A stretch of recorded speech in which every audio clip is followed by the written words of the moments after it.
Assalamualaikum warahmatullahi wabarakatuh. Jumpa lagi dengan Ibu Ratna Ningsi di pembelajaran PIPAS, Proyek Ilmu Pengetahuan Alam dan Sosial untuk siswa SMK kelas 10.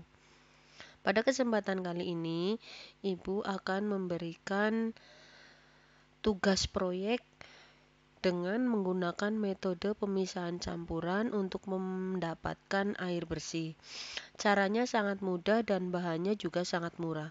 Bahan-bahan yang dibutuhkan antara lain: 1.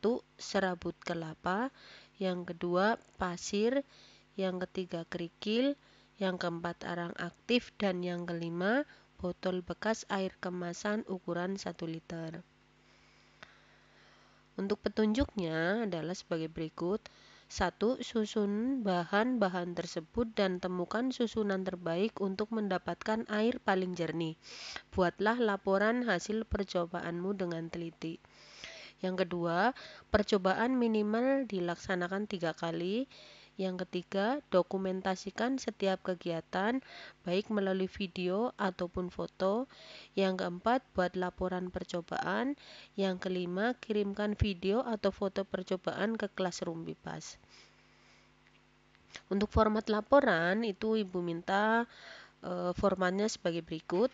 Yang pertama, cover atau sampul yang berisi judul kegiatan atau proyek, logo sekolah, nama kalian, kelas dan identitas sekolah dan tahun pembuatan.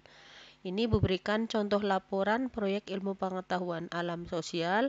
Untuk titik-titiknya kalian isi dengan judul proyeknya. Nah, diisi dengan nama dan kelas kalian. Formatnya seperti ini ya. Terus selanjutnya, yang kedua adalah lembar pengesahan. Untuk lembar pengesahan berisi tentang pengesahan laporan yang telah dilaksanakan oleh peserta didik. Ini diberikan contohnya juga. Lembar pengesahan untuk titik-titiknya diisi dengan judul, terus untuk tanggal dikosongkan, bulannya silahkan ditulis sesuai dengan pembuatan laporan. Terus selanjutnya yang ketiga, itu adalah kata pengantar, berisi tentang ucapan terima kasih kepada pihak-pihak tertentu.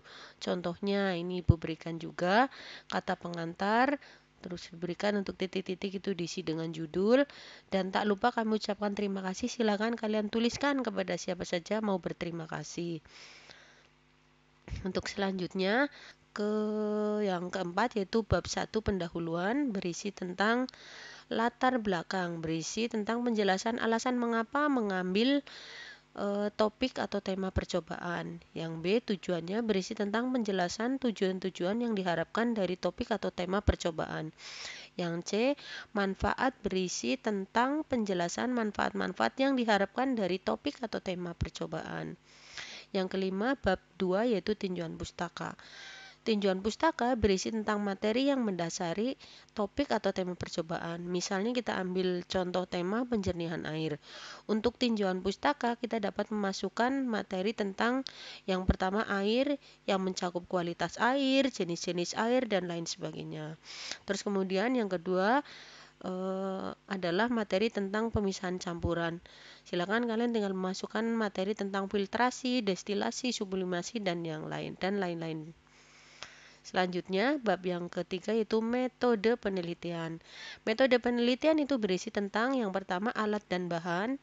Untuk yang pertama alat berisi tentang menyebutkan alat-alat yang diperlukan seperti jumlahnya berapa, spesifikasi alatnya bagaimana. Terus kemudian yang B, bahan, berisi tentang menyebutkan bahan-bahan yang diperlukan, misalnya jumlahnya berapa dan lain sebagainya. Terus kemudian untuk yang B, cara kerja. Cara kerja berisi tentang penjelasan prosedur atau urutan atau tahap pengerjaan proyek atau percobaan yang atau akan dilaksanakan dari awal sampai dengan akhir. Yang ketujuh yaitu tentang bab 4 hasil dan pembahasan. Berisi tentang yang pertama hasil proyek. Hasil proyek berisi tentang hasil proyek atau penelitian yang telah dilaksanakan. Kemudian yang kedua adalah pembahasan. Pembahasan ini berisi tentang penjelasan dan pembahasan hasil proyek dikaitkan dengan teori yang telah dipelajari. Yang kedelapan itu adalah bab 5 kesimpulan dan saran. Untuk kesimpulan dan saran berisi tentang yang pertama kesimpulan. Kesimpulan berisi tentang kesimpulan dari hasil proyek, baik hasil terbaik maupun hasil yang kurang baik. Terus kemudian untuk saran berisi tentang saran untuk proyek atau penelitian yang akan datang supaya dihasilkan hasil penelitian yang lebih baik seperti penambahan bahan tertentu atau perbaikan prosedur atau tahapan tertentu. Demikian format laporan dan penjelasan mengenai proyek yang akan kalian laksanakan. Terima kasih. Wassalamualaikum warahmatullahi wabarakatuh.